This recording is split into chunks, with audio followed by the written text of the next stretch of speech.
Hello and welcome to this episode of the Edges and Sledges Cricket Podcast. We are going live on YouTube.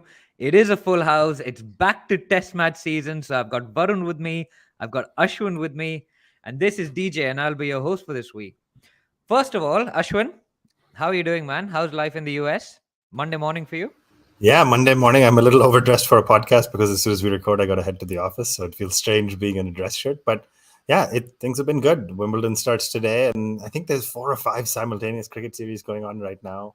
That's not even including the Ranji Trophy. So just lots of fun stuff happening. It'll be good to get into it and chat more. Yeah, there's a lot that's happening. Varun, Monday evening for you. How are things in Singapore, boss? All good, man. All good. Looking forward to start the Wimbledon, like Ashwin said, and looking forward to this Friday.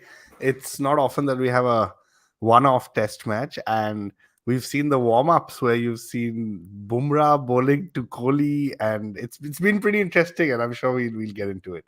Yeah, I guess the big question is going to be how are you going to fit in all this sport in this one week? We've got England playing New Zealand. Day 5 is ongoing currently. Looks like it's going to be a thriller with the rain playing a bit of spoil sport. England may have a bit of a chase on. You've got the Indian women playing Sri Lanka. You've got the South African women playing the England women. You've got India and Ireland. The Ranji Trophy games have just finished.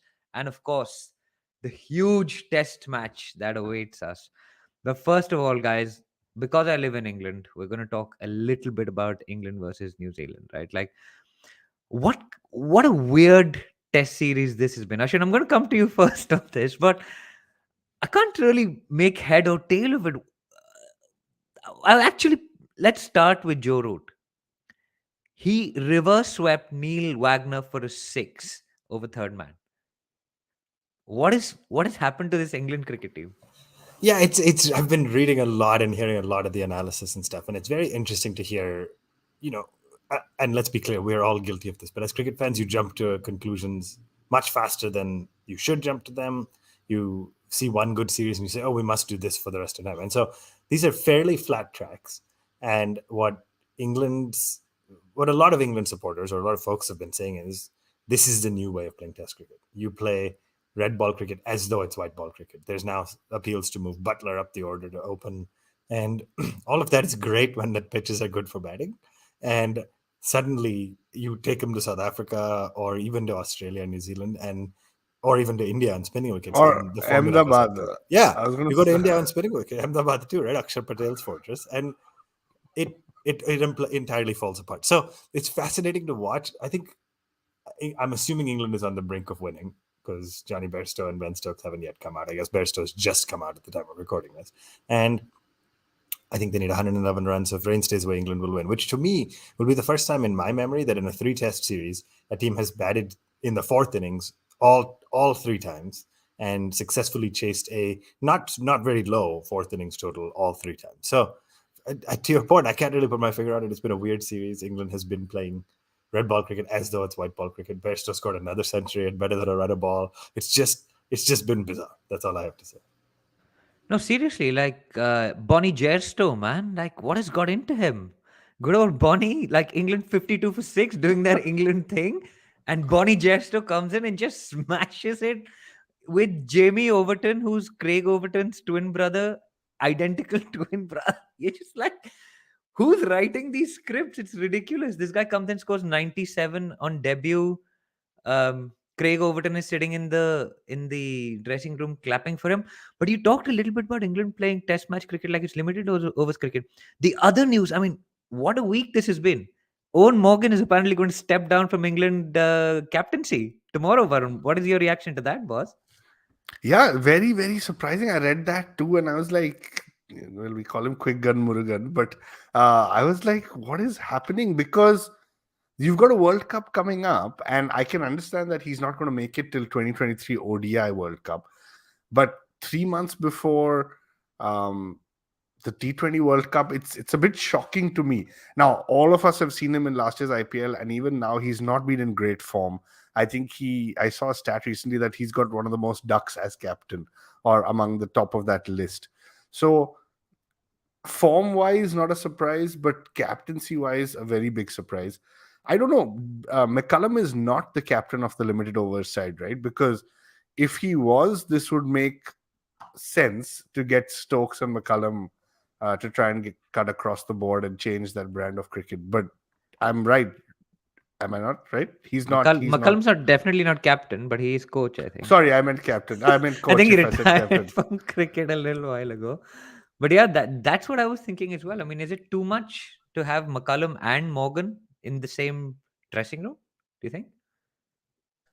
Probably not. It's just that probably if I was Morgan, I would say I don't know if I want to restart and rebuild a team and change the culture with probably 4 months left in my career as captain. So I think it'll be very interesting. What I would say is I don't think this is like the Virat Kohli situation where they've been kind of caught off guard. I'm pretty sure there's a plan. So let's see what happens. And I And, wouldn't be surprised and if is Stokes and McCullum are announced captain and really coach. not Jush Butler with Bonnie Jesto? Jush Butler? I mean, he's got no You're enjoying leadership. this way too much. I don't Yeah, know. I don't know what's gone wrong with me the names today. But Josh Butler, man, how are you going for Stokes over Butler in the limited overs? Stokes is in part of the 2020 setup, right? Yeah, I think that was no, my main thought. Stokes is. Is I mean, Stokes? Stokes to He, me walks into any side. Hmm. So it's not. I don't. If he's not available, if he's not fit, that's a different discussion. But Stokes is part of any setup. Okay, he's just too good.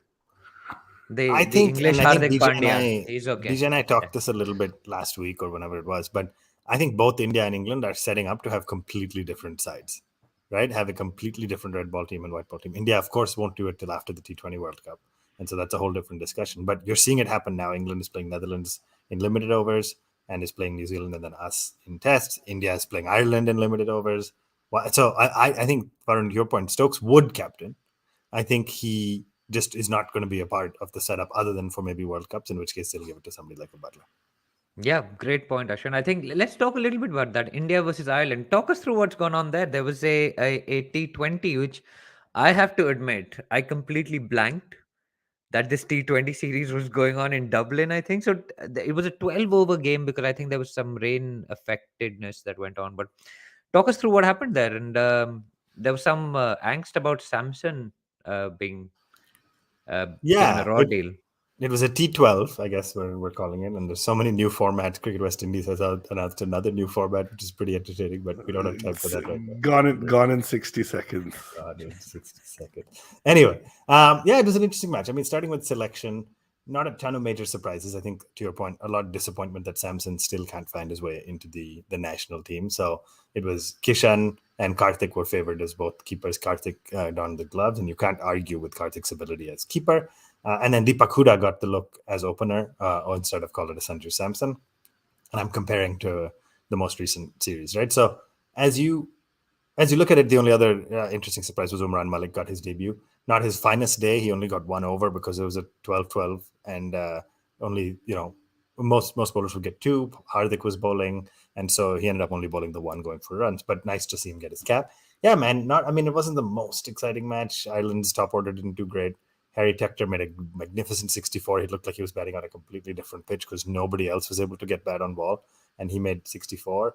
Chahal bowled pretty well, 1 for 11 in 3 overs. I mean, when you're bowling 12 overs, if you can give less than 4 runs an over, while Akshar went for 12 an over, Avesh went for 11, Hardik went for 13. So Chahal and Bhuvi really did well with the ball, and yeah, openers made it pretty easy. Unfortunate to see Sky perish at number 3. He made a first ball duck, but other than that, I think nice to see the openers do well. Hardik walked in at 4 as skipper, so that'll be an interesting model as we think about the T20 World Cup. He did that for Gujarat. He's doing that now under his leadership of Team India. And yeah, finished it off, man. To finish a 12-over match with, I think, 16-ish balls to spare is pretty impressive. So good win for Team India, and they'll be backing themselves to sweep the series 2-0. Yeah, Varun, you happy Yeah. with that start by Harpik Dandia as captain Yeah. of India? Wow, you're really on a roll here. Yeah, happy with the start. Just want to also add, I think Gaikwad was in the playing 11, but he had a injury, I think a calf injury or something. So that's why everyone just kind of got pushed up the order. But yeah, good start, man. I'm glad for Deepak Hooda because he should be in that setup, especially as somebody who can bowl a couple of overs as well. So interesting for me about the Samson. You're right, DJ. Like I thought Samson would have been a no-brainer in this second set of India matches that Second seems to set be of going. second string India team Yeah, it's with like all the it. injuries and everyone out. Yeah, it's amazing that he still didn't get a spot. And yeah, I don't know. Maybe if Samson had won the IPL final and Dandia was captain here, I can understand that. But Dandia won the final, so why wouldn't he play him? Yeah, I was going to ask you: is Samsung now becoming a victim of perception a little bit? Because I was speaking to some of my friends over the weekend while we were playing cricket, and they were like, they can't believe Sanju Samson doesn't make the first 11 of the Indian T20 side because he plays T20 the way it's meant to be played. They were English, to be fair, so they kind of now only think of limited overs in one way. You have to either score 500, you have to score five. But that is kind of how Sanju Samson plays, right? It's six or nothing for him, right? And they seem to think that he's been given a raw deal because we are backing players like Rohit and Kohli and stuff, and he should be actually one of the front runners for that first 11 slot. And of course, there was disappointment amongst Indian fans as well, but there's a little bit of bemusement amongst other teams as well as to whether India is picking their best 11, and leaving Samson out of this is like it's pretty bad according to them. No, I think it's a fair comment, man. Like I'm increasingly getting mixed about Sanju Samson. I went from really liking the guy to understanding that he plays an important role in T20 cricket, even if he's scoring, 18 off 8 balls, which I think is important for the game. But then the manner in which he gets out has started to frustrate me because it can't keep happening like this. So it's a balanced view. It's not a cop out, but essentially you should not be backing players like Kohli, Rohit in place of a Samson. But then if a Samson comes in and all he does is 18 of 9 balls or 8 balls every time, then that's not going to help either. So no clear answer, but we do seem to be backing the older guys at least for the next 3 months. After that, I think we'll see change. But remember, nobody else has really banged the door down, right? Like whether it's Kishan or Gaikwad or Padikal, anyone else, nobody has really stood up and been like, you can't ignore me. Yeah, interesting. So, of course, that is the India Ireland series that is ongoing. I think there's a couple more T20s to go on that front. The Indian women are playing Sri Lanka in the T20s, and Harmanpreet Kaur has just gone past I think Mithali Raj to become the highest ever T20 run scorer for India, which is a pretty cool achievement for her. India, I think, leading that series 2-1, and the Chamari Atapattu has just scored a magnificent 50 to win Sri Lanka the third game.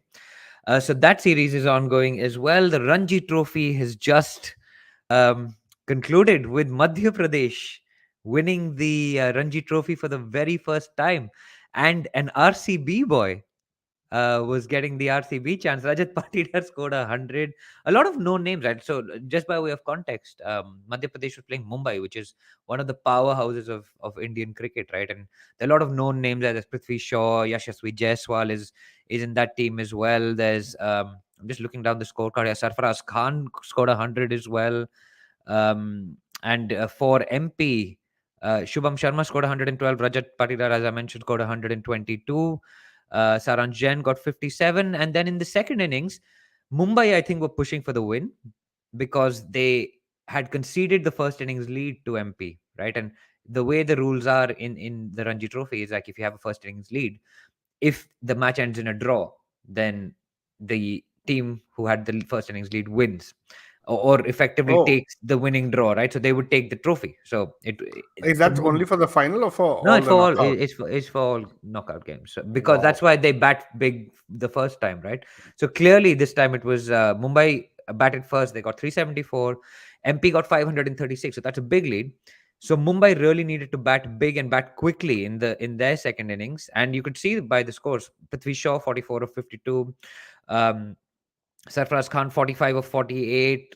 These guys just went after the bowling in 57 overs and scored 269, leaving MP 108 runs to chase. And who else but Rajat Patidar was at the crease, hitting the winning runs. And yeah, I mean, congratulations to MP for winning their first ever Ranji Trophy title. They won the domestic title once before, I think 63 years ago when it was the Holkar Trophy. So not quite the Ranji Trophy.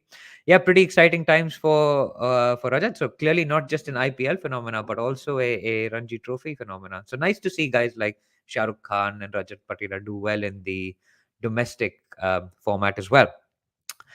So that's kind of have I missed any other games that are ongoing? Yeah, I've just been watching the England women play the South Africa women. They had them 4 down at lunch. The ball seems to be moving all over the place. Anya Shrubsole and Catherine Brunt have retired, so there's a new era of English fast bowlers for the women's team. So pretty exciting for them. Kate Cross is leading that attack, another podcaster. So that's pretty cool as well. But yeah, there's anything. What else has been happening in the world of cricket, guys? Like, I think the Australia Sri Lanka was also interesting. Australia won the T20 2-1, and then I think Sri Lanka won the ODI series. And at the end of that series, the crowd actually, I don't know if you all saw those pictures and videos, the crowd was actually giving them a standing ovation, and the Australian players took a kind of lap of honor. And they said it was interesting. He said usually when we come to this part of the world we're just the enemies, but it was great to see that as well, right? So that was pretty good. I've just seen that the England versus New Zealand test match is resumed and England have lost a wicket, but they only need 87 runs to win. Of course, Joe Root is still batting as he seems to be constantly at the crease. And I guess on that note, we should probably take a break because, as you can see, I'm wearing the white jersey and I'm excited about it. Test match season. So we should probably take a break. It's early on in the show, but we're going to come back and we're going to talk all about. I guess Varun called it a one-off test, but I'm going to call it the final test of the England versus India Test Series 2021-2022. So don't go anywhere. We will be back after this break, and we will speak to you right after. Hello, everybody. Welcome to another great week on the IVM Podcast Network. This week on Cock and Bull, Cyrus joins us from Spain. Shreyas Nivedita, Antariksh and Abbas discuss PM Modi's blog post.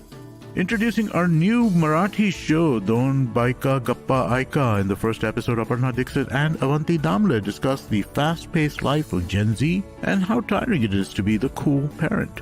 On Pesa Vesa, Anupam meets Ashish Kumasta, Managing Director and CEO, Julius Baer, India. They discuss key wealth management trends. The Simplified Gang talks to Samir Mohan, product marketer at Fisdom, about all things investments.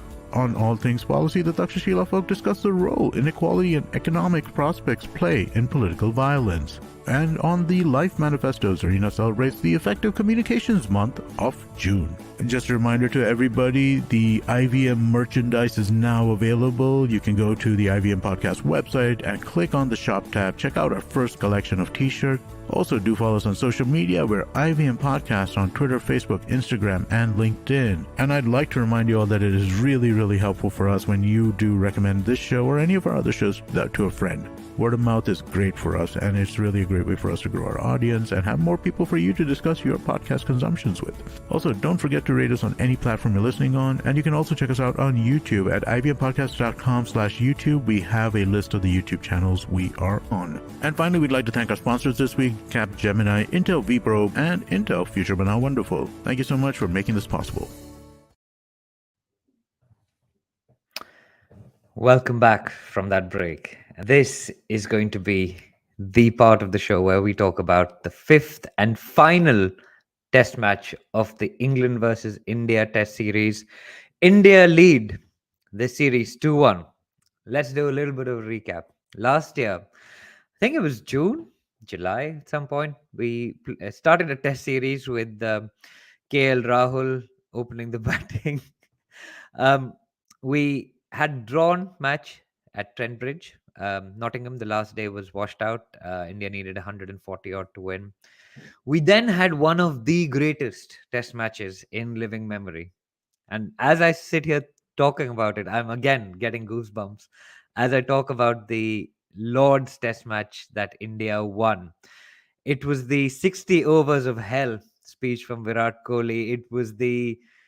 It was Siraj, it was Bumrah, it was Jimmy Anderson being bounced by Jasprit Bumrah, and England trying to pay India back in their own coin. It was Virat Kohli spraying deodorant on the Lord's balcony.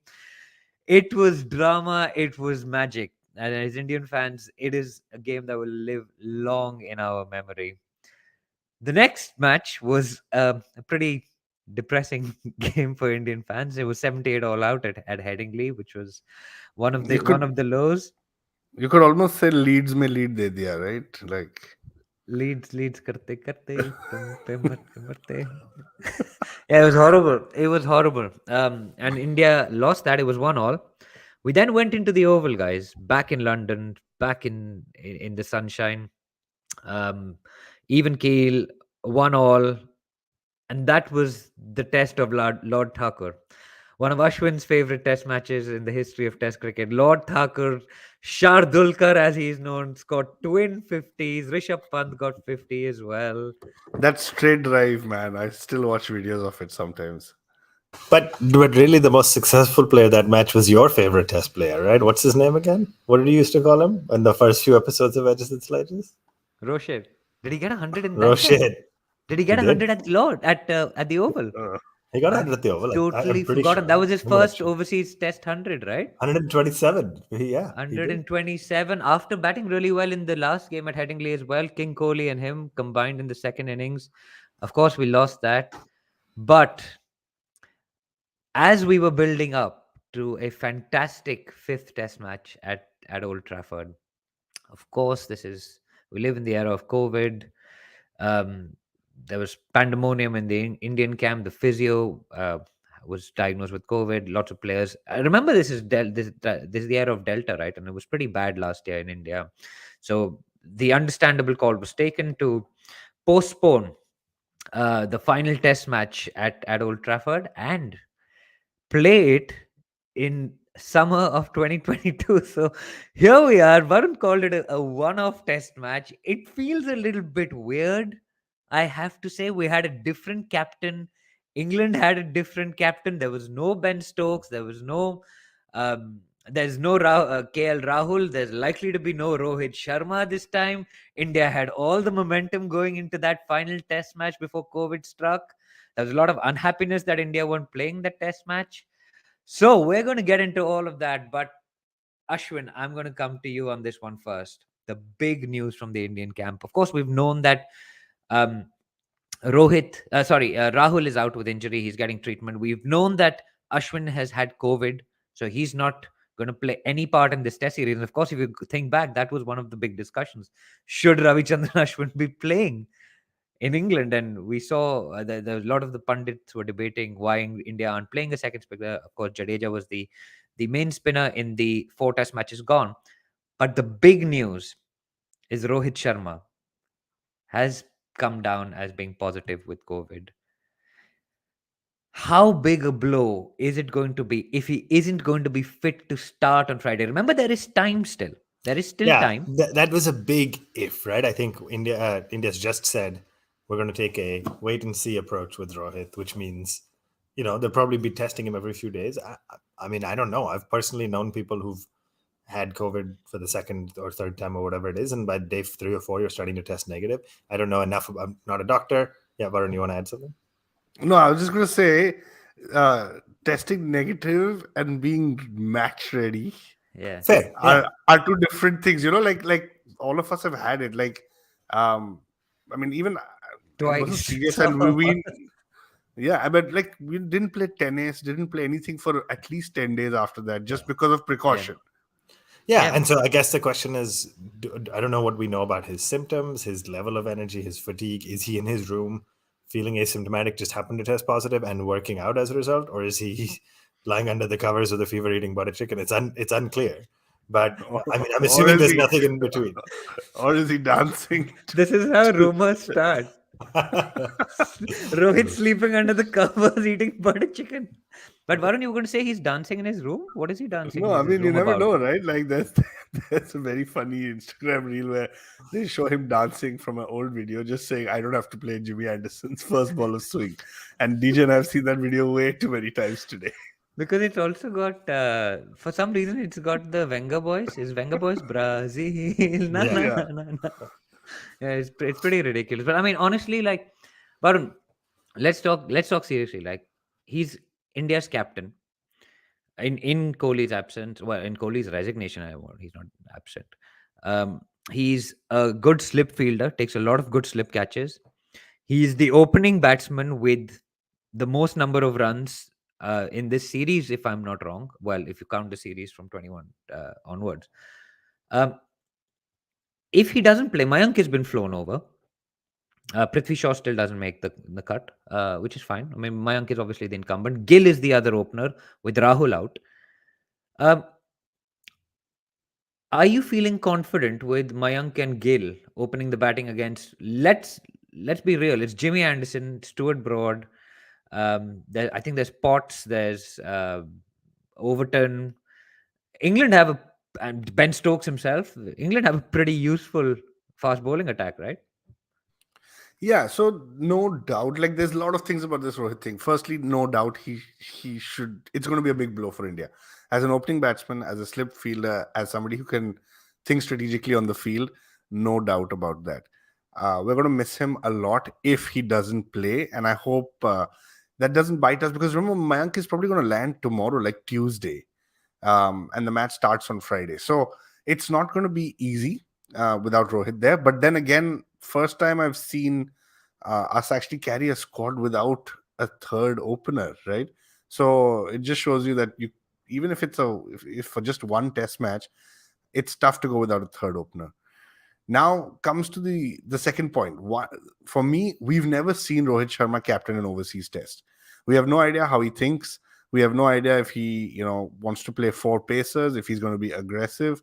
In that sense, we have no idea if he wants, to play Pujara and Vihari. I think the best part about this test series is that there's no Rahane.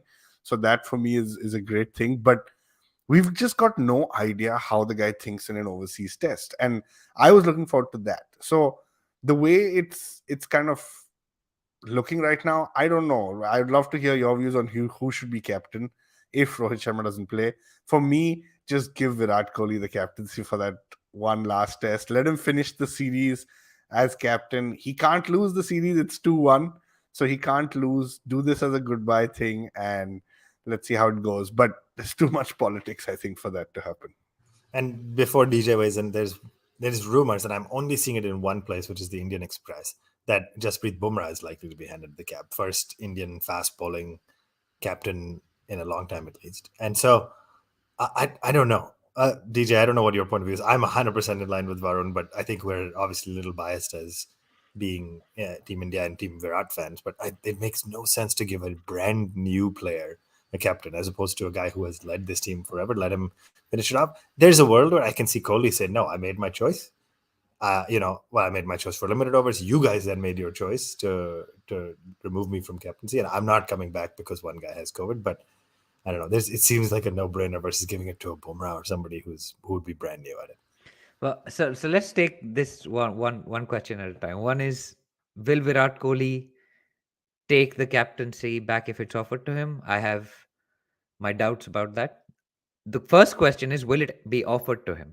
And I don't think it will be offered to him because Indian cricket needs to move on from that. And emotions aside, like, I'm the first one who's like, give it back to King. I want to see him running wild again like he did at Lords and the Oval once again. It would be emotional, it would be dramatic, but let's be real, guys, it's not going to happen, right? England aren't going to bring Root back. You need to move on. Kohli has to play under other people. Like, you can't keep running back to Kohli every time anybody falls sick, right? So you have to look to the future. So realistically, but sorry, anybody falls sick means Rohit and Rahul. Right, but if Rohit, Rahul, Bumrah, Pant, all of these guys are sick, you can't say Kohli's going to be captain. He's given it up, right? You have to plan for the future. Honestly, like, it would be great. I would love to see him doing it. And I'll come to what I would like to see happen. What I would like to see happen is what Dhoni did to Dada in Dada's last test match. Allow Dada to lead for the last 10 minutes, because I think if anything, Kohli has earned getting his hands on this trophy, leading 2-1. If the last game had been forfeited, abandoned, etc., Kohli would have had his hands on that Pataudy trophy, right? He would have been the first Indian captain to lift that trophy since Rahul Dravid in 2007. And it would have been his team that's done it. It would have been before all the drama went on with Dada and all of that stuff. We're talking about like August, September last year. I think we need to look beyond that, put the emotion aside. Realistically, Kohli will be giving his input on the field. He doesn't need to be captain to be a leader. And I think Kohli is big enough as a person to understand that and know that, and to be okay to play under a Bumrah or a Pant, for example. And I've seen the rumors around Bumrah being captain. I think that would be a vote of confidence. I think Bumrah would definitely seek counsel from a Virat Kohli, right? And with all the experience Kohli's had playing in England, all the trials and tribulations, let him relax, let him not take on the captaincy, let him focus on scoring runs. I think there's no Ashwin. Ashwin would be the other candidate in my mind, but he's got COVID and he's not in. Jadeja, we've seen what's happened to Sorry, him you with the said that. IPL captaincy. Ashwin flew to England. He just missed the flight. He flew late. He ended up bowling on the Did last he? day of the warm-up match. Picked up a Oh, couple wickets and is arguably he looked good. here? Yeah, so I'm just. I know you said that earlier. I have to Oh, double check, but he's there, and he okay. now he didn't play the fourth test, if I remember He correctly, didn't right? play any So test matches last time. Yeah. right, He right. didn't play So any, that yeah. may change that, but just anyway, he is there and he's with the squad. Okay, so what we all want to happen is for King to be there leading the team, right? And there is no doubt in my mind. I want that to happen. But I would rather actually let somebody else lead and for King to score 150. So that's my take on the affair. Varun, who do you think is going Yeah. to captain? Realistically, like putting the emotion aside. Yeah, no, I also think King Kohli can't. It won't happen, and so I do think Bumrah will take, because yeah, I think Bumrah is the right choice over Pant. But yeah, I mean, part of me still thinks if they want to do it, the PR story is very easy. So yeah, watch this space, man. We're gonna find out in the next 2 days. Ashwin, you've clearly got strong views on this. Yeah, I mean, I agree with both of what you guys have said. What we want, what we think should happen, is not likely going to be what does happen. It just makes no sense in a fifth match of a series that has the opportunity to seal the deal for Team India against a very very very strong England side who's on the back of beating the World Test champions 3-0 most likely at home. Like, you got to give it your best shot. And I love Jasprit Bumrah, the bowler. I think if the trade-off was Kohli century versus Kohli captain, of course I'd pick the century. But I think you have to have a leader who knows what he's doing, has done it before, and it would be an apt kind of finale. So. Yeah, it's such a weird thing though, but 'cause we're playing basically a one-off test, but it is a continuation of that series. Now, Ashwin, do, do you think this is taken away, like this one-off game 8 9 months later, whatever? It's taken away some of the narrative, some of the drama of last year's series, because I remember sitting there in front of my TV wanting to throw things whenever an Indian wicket fell and like screaming at the TV expletives whenever India took a wicket. Has this calmed things down a little bit? Are we coming at this a bit more clinically rather than emotionally? I don't know. Yeah, I mean, there's so many factors, right? The one is we are absolutely coming more clinically. The emotions have died down a little. The second is we went through not knowing if there would be a fifth test. So for a long time, we won the series 2-1, it's done, right? Like, it got called off versus rescheduled, added back later. It got added back a year later almost.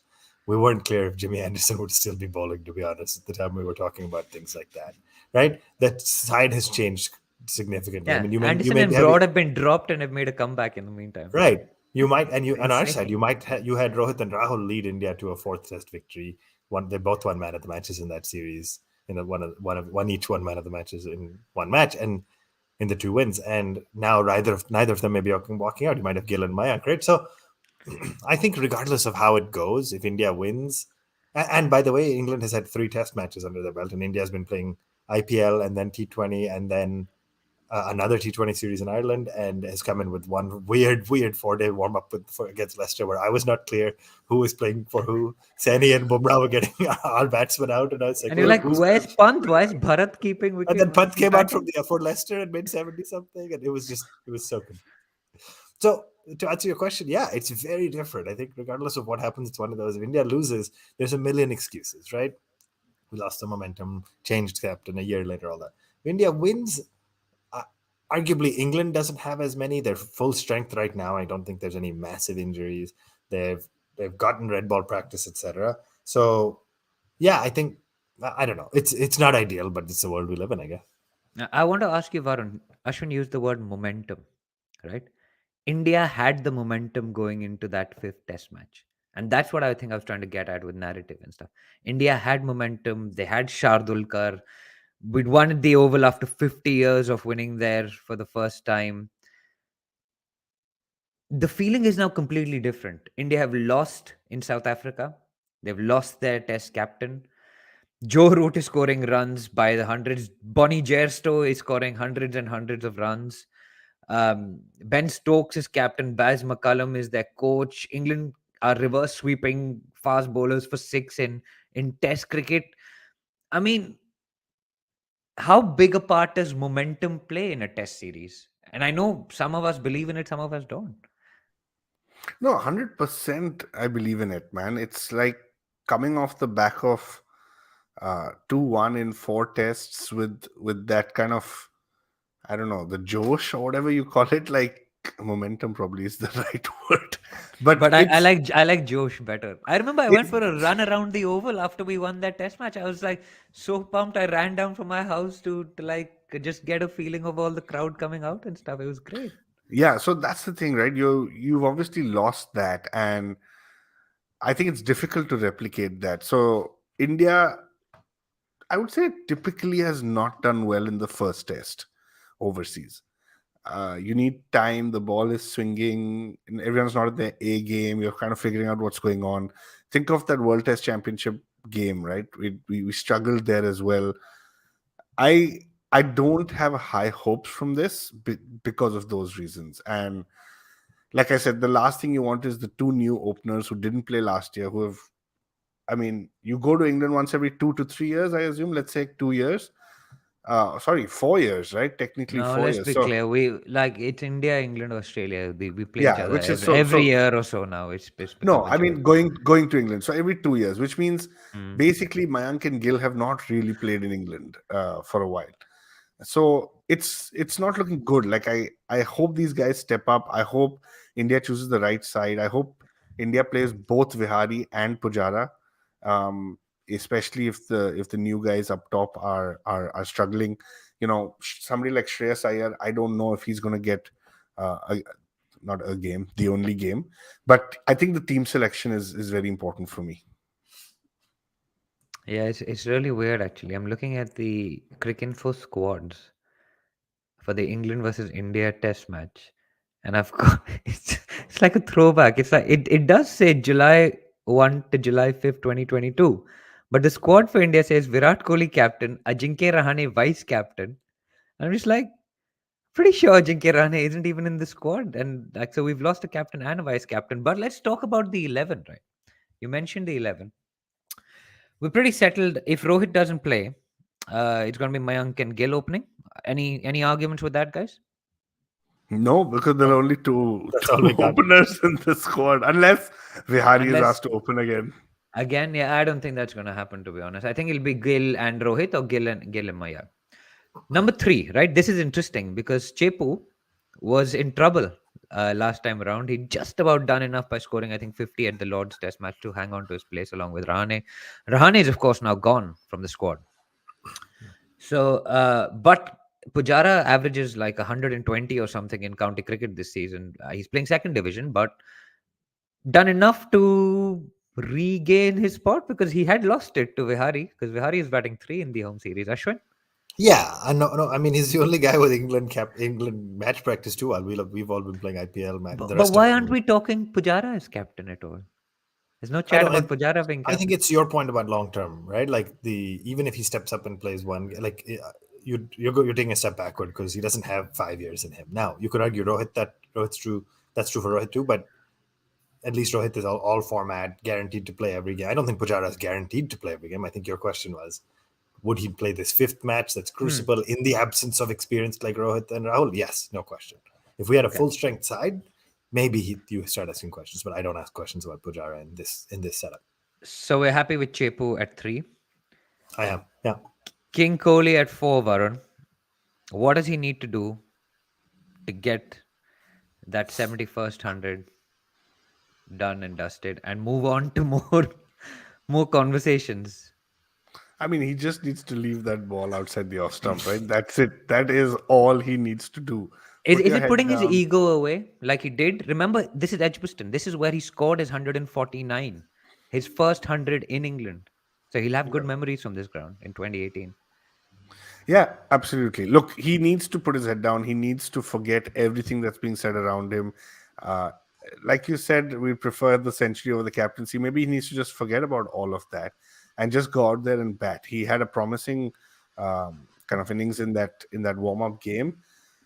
I think everyone without Rohit, I think everyone's going to think we get Kohli, the game is ours, and so that's why there's going to be all the more pressure on him to step up, and I think he will. But it's also the opportunity for everyone around him to cash in and make the runs because, as we know, whenever India tours, the opposition team is only talking about Kohli. So, yeah, he just has to put his head down. Okay, so we've got number 4. Let's hope King comes to the party. Number 5, Ashwin.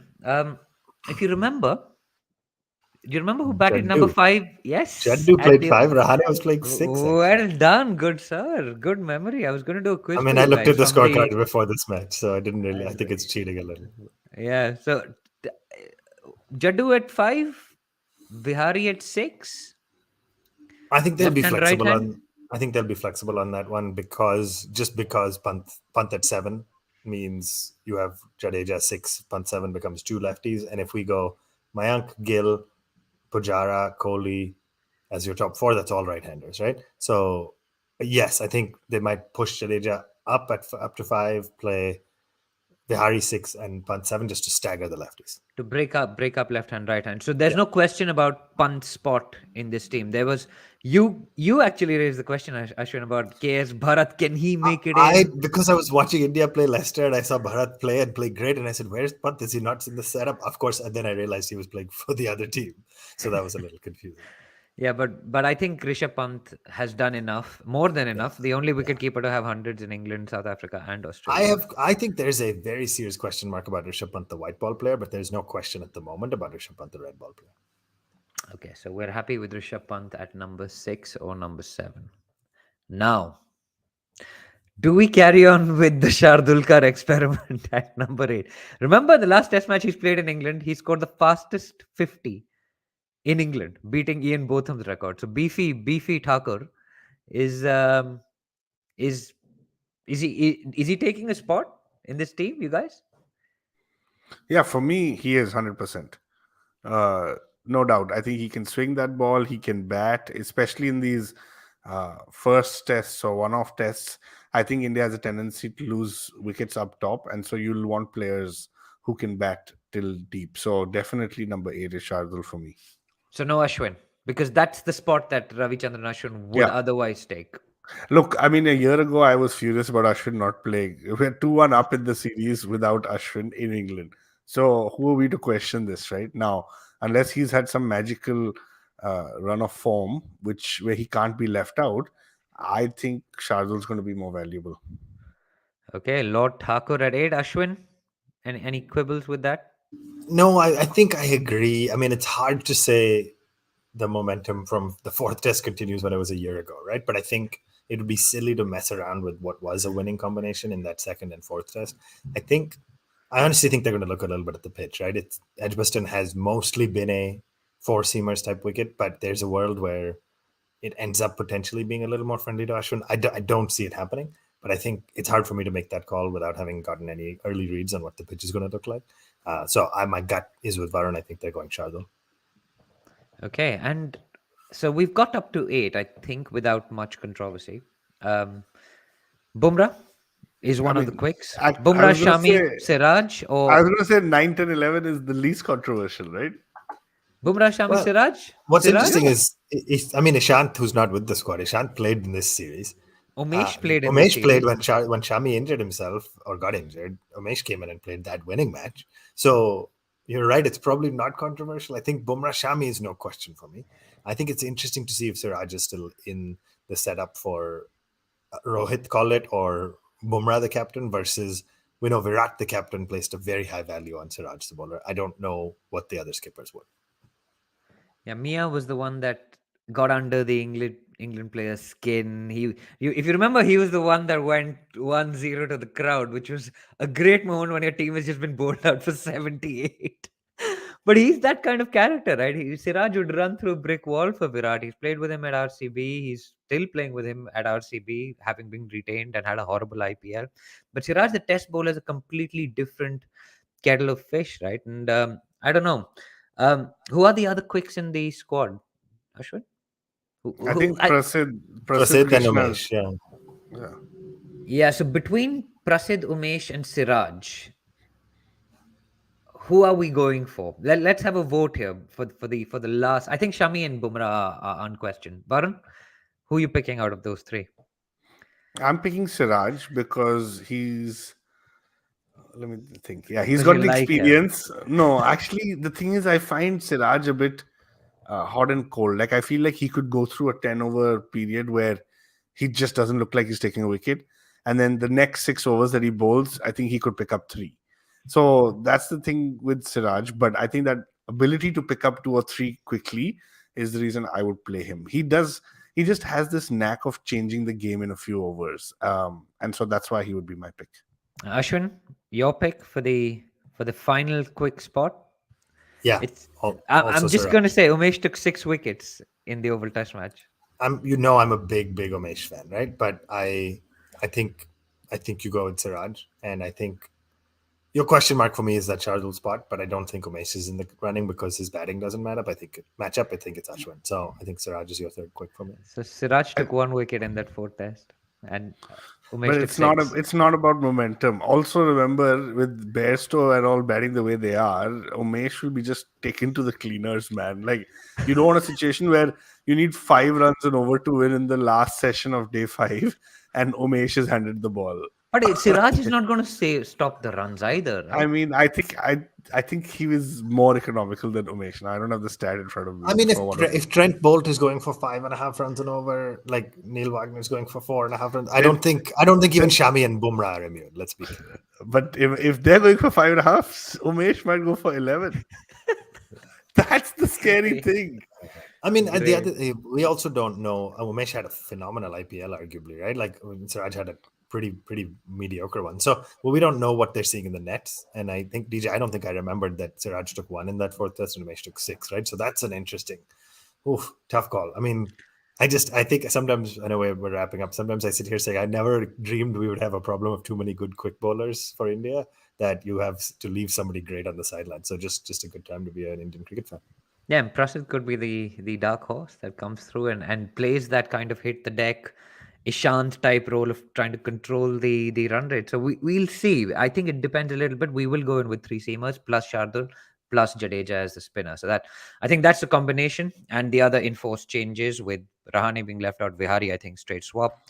And if Rohit is injured, then Mayank comes in. Of course, Gale is out. So Gill is the incumbent opener. So I think we've come to a landing on the 11 sort of. I think there's one question around who the last seamer will be, but I think you guys are leaning towards Siraj and I'm leaning towards not Siraj, which is Umesh. Because I do like Siraj and I know he irritates the Englishman, which has got its own value for me particularly. But anyway, let's talk about this English cricket team, right? They're on the verge of beating the World Test champions 3-0. Having chased 350 overs, now they're looking like they're going to chase 296. Where is the weakness in this team, Varun? Where do you see India being able to beat England or even draw the game with England? Because they don't seem to be playing for that draw, but maybe that's an option to win the series. Yeah, I mean, I don't know. Right now, they're just on fire. But then you think of a few months ago, they were playing like totally different team, right? So I would say the openers, you need to get them out early because if they start scoring, I think it's game over. And the second is just find a way to choke those runs at the end. So, which is why maybe if a Prasid can do it, man, maybe Dravid and company are seeing something different that we're not. But yeah, I think the openers and I think closing the runs, and when you get to bat out that first session and then pile on the runs big time. Okay, Ashwin, any tips on India to beat England or draw the Test match to win the series? Yeah, I mean, I think Varun said it right. The only weakness, I think, is their openers. Right? I think Alex Lees and Zach Crawley, I think their weak spot. I think as you look from 3 to 6 and then their batting and then their bowling lineup is just been in phenomenal form. So it's going to be an excruciatingly tough one. I think their only path to a potential draw is weirdly enough to bat second, which I don't think we'll win the toss and do. So maybe if we lose, because England seem like when they know what they have to chase down, they are an unstoppable force in a fourth inning. So either we win big by batting first, batting huge, or we bat second and hope we have the grit between Pujara and Bihari and those folks to grind it out and for a draw. Yeah, and I've just checked the forecast for Birmingham for the rest of the week. There's a little bit of rain on Friday and Saturday, but the rest of the test match should be clear. So we'll see how that turns out, guys. I think that is the show, right? I mean, it's a bit of a weird one with a lot of Test cricket. Us not having seen a lot of Test cricket in the recent past, but there's this continuation of what was a mind blowing series last year. Hopefully, the final Test match lives up to that billing. Of course, Ben Stokes, who didn't play that series, is back, and maybe Varun will ask you quickly how big an addition is Ben Stokes, not just as a player but as a captain to this England side. I mean, we need to still see his captaincy, but like I said earlier in the episode, Ben Stokes is just an asset to any team. You guys alluded to it that he's probably more of a test player today than a limited overs. So even more so that he's going to play a very big role in this squad. And look, McCullum and Stokes as a combination, you have not lost a game so far. So can India be the ones to kind of break that partnership? It'll be fun to watch. Ending the Edgbaston ka ghamand. That is where we'll be looking for. Because this is called Fortress Edgbaston, right? For the English, it's a little bit like a Gabba situation. So let's see if India can storm yet another fortress, guys. That is the show. This is the Edges and Sledges Cricket Podcast. Follow us on Twitter, Facebook, and Instagram. We're one tip, one hand, the number one tip, the number one hand. And yeah, write us a review, leave us a rating, Spotify, Apple, wherever you listen to us. If you're on YouTube, hit subscribe and like. And hopefully we will be back after the end of this test match with some good news for Indian cricket fans. Even if it's not, I'm sure we'll have a good game, guys. So until next time, take care, stay safe, and we'll see you next time on the Edges and Sledges Cricket Podcast.